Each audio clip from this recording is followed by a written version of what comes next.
de encajar esta línea de tiempo con la línea de tiempo de la historia universal, pues nos damos cuenta de que no encaja.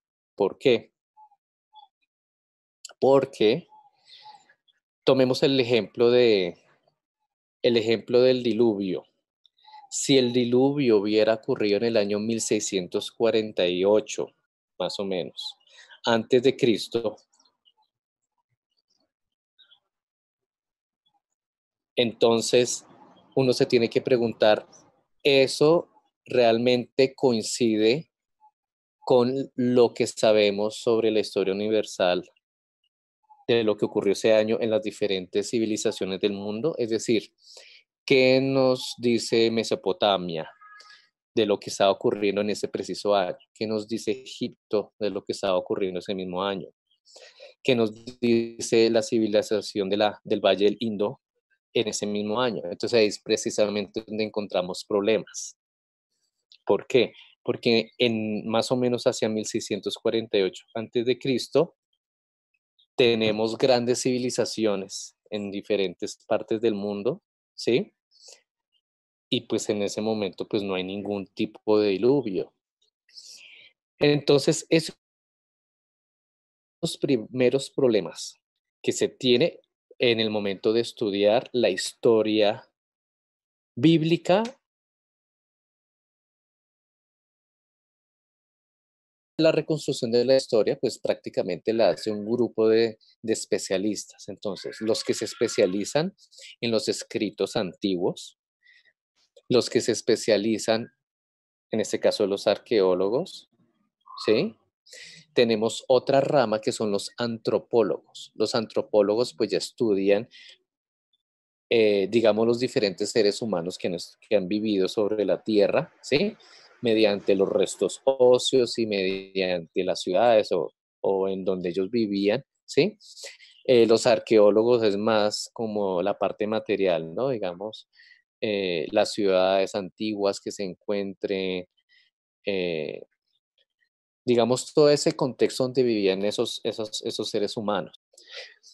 En la parte, digamos, escrita, pues tenemos a los que tienen que empezar a entender textos antiguos y para ello tienen que estudiar esas lenguas ya muertas, tienen que estudiar sistemas de escritura antiguos, ¿sí? Y, y con la información de todos, entonces todo eso se une y ahí viene la reconstrucción de la historia. Entonces eso es la historia universal.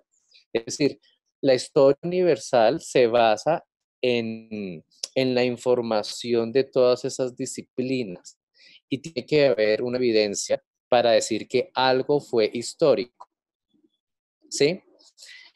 Por eso, los historiadores, los que se concentran en la historia antigua, los historiadores se concentran, por ejemplo, en la historia de Mesopotamia o en la historia de Canaán, les toca prácticamente por obligación también conocer lo que dicen los textos sagrados, ¿sí?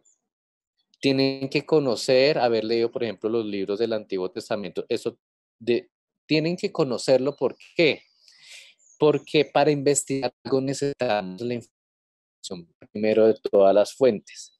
Y ahí sí empezar a corroborar, a buscar evidencia para hacer la reconstrucción de la historia.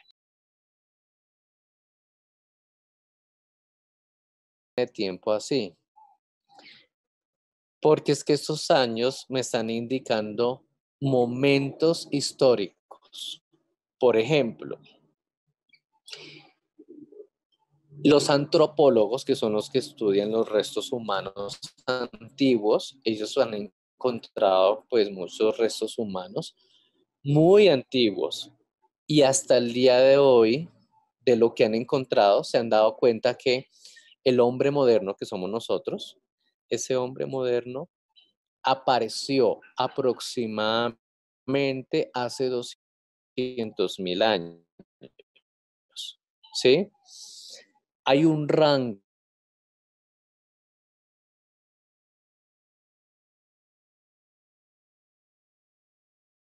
200.000 a 300.000 años. Es decir, hace 200.000 a 300 años aparecieron los primeros seres humanos. La biología es otra rama de la ciencia que estudia los seres vivientes, la vida eh, de todos los seres vivientes. Entonces, los biólogos han clasificado todas las especies vivas sobre la Tierra, todas, plantas, animales, todo, y le han puesto nombres. Entonces, nosotros hacemos parte, digamos, de toda de esa diversidad, y a nosotros nos tienen un nombre. A nosotros nos llamaron Homo sapiens, el Homo sapiens, que es latín, que significa hombre que sabe, que piensa, ¿sí? Y entonces los biólogos dicen, el Homo sapiens surgió aproximadamente entre 200.000 hasta 300.000 años atrás. ¿Y por qué lo dicen? Porque existe la evidencia. Es decir, tenemos los fósiles de todos esos seres humanos que vivieron hace 200.000 años. Eso lo existe. En diferentes partes del mundo. Si ustedes han tenido la oportunidad de ir a un museo, ustedes pueden ver muchos huesos, muchos cráneos. Se han visto documentales también. O sea, eso es una evidencia, ¿sí? Datar eso, pues hay maneras de datar. Claro, la datación es una aproximación. Datar es darle fecha a algo. Por eso existe un rango entre 200.000 a 300.000 años. O sea, incluso si hay problemas de datación, incluso sigue siendo muy antiguo. Es decir, yo puedo decir que algo vivió hace 200.000 años y otra persona me dice, no, eso fue hace 250.000 años. Claro, hay un 50.000 años de diferencia de opinión según las dataciones, pero sigue siendo muy antiguo. Entonces, eso es parte de la historia universal. Entonces ya ustedes se pueden dar cuenta por qué la línea de tiempo que les mostré anteriormente, donde dice que el mundo, o por lo menos el mundo, comenzó más o menos en el año 4004 a.C., simplemente no tiene lógica, no tiene lógica. Para la ciencia no tiene lógica. O sea, estas fechas así no tienen lógica.